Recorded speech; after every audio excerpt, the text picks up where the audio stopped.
சரி, நம்முடைய சமாதானத்தை பாதிக்கிற விஷயம் என்ன? அவர் எப்படி எனக்கு சமாதானம் கொடுக்க முடியும்? இன்றைக்கி உங்கள் உள்ளத்தை சமாதானம் இல்லை, பாதிக்கப்பட்டிருக்குது. நீங்கள் பாதிக்கப்பட்ட உள்ளத்தோடு தான் இருக்கிறீங்க. ஏன் இந்த பாதிப்பு, சமாதானம் இல்லை தெரியுமா?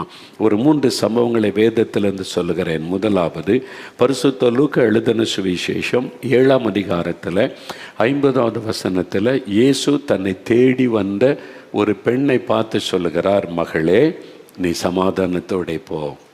அவங்க சமாதானம் இல்லாமல், நிம்மதி இல்லாமல் இயேசுவை தேடி வந்தாள். அவளுக்கு ஏன் சமாதானம் இல்லை? அவளுடைய சமாதானம் ஏன் பாதிக்கப்பட்டது? இதே லூக்கா 7ஆம் அதிகாரம் 37-38 வசனத்தில் அவள் பாவியான ஒரு பெண், பாவத்தில் வாழ்ந்த ஒரு பெண், கண்களின் இச்சையிலும் மாமிச இச்சையிலும் விபச்சாரத்தில் வாழ்ந்த ஒரு பெண், மனம் போல வாழ்ந்த ஒரு பெண். இதுதான் சந்தோஷம், அனுபவிக்கணும் உலகத்தை, அனுபவித்து சமாதானத்தை இழந்து விட்டாள்.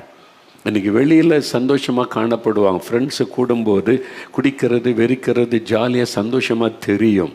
ஆனால் தனியாக வீட்டுக்கு போகும்போது நிம்மதி இல்லை, சமாதானம் இல்லை, தூங்க முடியல. அதனால் போதை மாத்திரை, போதை போட்டு தான் மயக்கத்தில் தான் தூங்குவது. எவ்வளோ பரிதாபம் பார்த்தீங்களா?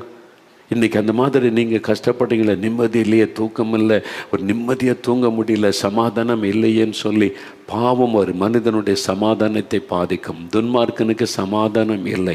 குடிக்கிறவங்க, வெறிக்கிறவங்க, போதை வசு பயன்படுத்துகிறவங்க, லஞ்சம் வாங்குறவங்க, ஊழல் பண்ணுறவங்க, அநியாயம் செய்கிறவங்க, அக்கிரமம் பண்ணுறவங்க, அடுத்தவங்களுடைய சொத்தை திருடுறவங்க, அடுத்தவங்களை பாதிக்கிறவங்க, சுயநலத்துக்காக மற்றவங்களை வேதனைப்படுத்துகிறவங்க, யாராக இருந்தாலும் அவங்களுக்கு உள்ளத்தில் சமாதானம் இருக்கவே இருக்காது. இதுதான் வேதம் சொல்லுகிற சத்தியம். அப்போ அந்த பாவம் சமாதானம்